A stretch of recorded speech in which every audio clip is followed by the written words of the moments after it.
This episode of Nerdist News is sponsored by Disney Villainous. Why the first look at Glass reveals more than you think.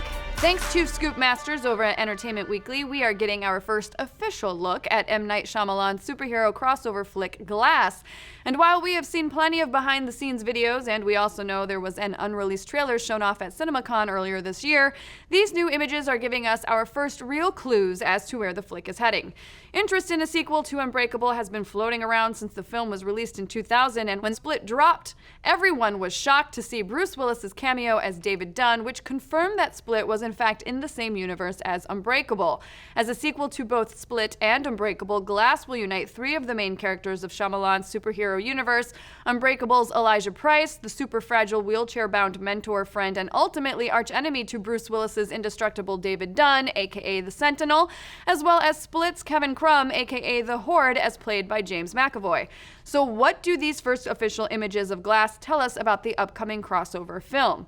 We see Elijah Price decked out in his purple suit, finally realizing his place in the world as a supervillain. And check out that monogrammed MG on his shirt. Elijah Price has fully taken on the nickname the mean kids at school called him, Mr. Glass. Plus, in the background, we've got what looks a lot like the actress from Split, Anya Taylor-Joy, and a SWAT guy on the ground suggesting that this pic is of a big standoff where Mr. Glass is causing some trouble for our hero.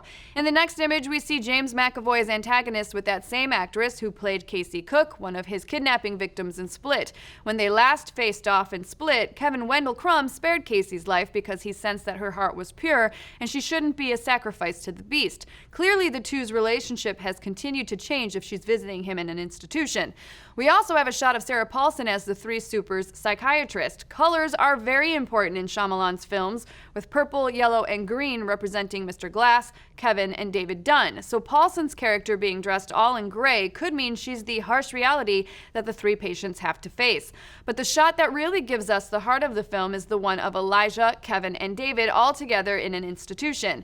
We previously saw a version of this image in the film's poster, and more was revealed about that facility at this year's CinemaCon, where Shyamalan said, "The psychiatrist deals with people that think they're comic book characters." He continues, "It's kind of the modern day equivalent of, I think I'm Jesus, or I'm an emperor." So what exactly does that mean for Glass? Now, this is all speculation, but we think comparing the characters in Glass to people who think that they're Jesus could be a Shyamalan-sized red herring. Unlike people suffering from extreme delusions, it's canon in the franchise that Bruce Willis's character David Dunn actually has superhuman strength, invulnerability, and various other legit superpowers, and James McAvoy's Kevin Wendell Crumb has superhuman speed, strength, and the ability to scale walls with his weird reptile hands.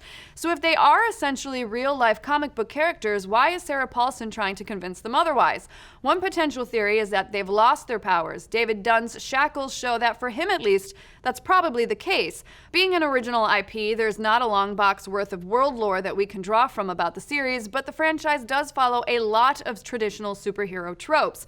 Much like Marvel's Weapon X program that created Wolverine and Deadpool, they could be locked in a secret government facility attempting to replicate and weaponize their abilities, or they could be in an Unbreakable franchise equivalent of Deadpool's The Icebox, which was a facility designed to imprison anyone with superpowers that might be dangerous to the outside world. Regardless, with Entertainment Weekly releasing these official images, this tells us that a trailer probably isn't that far off, and with the film set for release in January of 2019, all of our questions will be answered in a few months.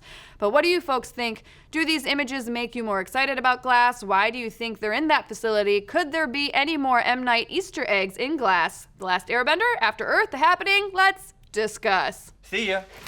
Thank you again to Disney Villainous by Wonderforge for sponsoring today's episode. This one-of-a-kind board game takes a fresh look at classic Disney tales by having players scheme their way to victory using their villains' unique abilities like setting a trap, delivering a good scare, or vanquishing a hero. Disney Villainous will be available starting August 1st through major retailers like Amazon and Target. And be sure to tune in next week to Geek and Sundry's YouTube, where they will be dropping a full playthrough and a how to play.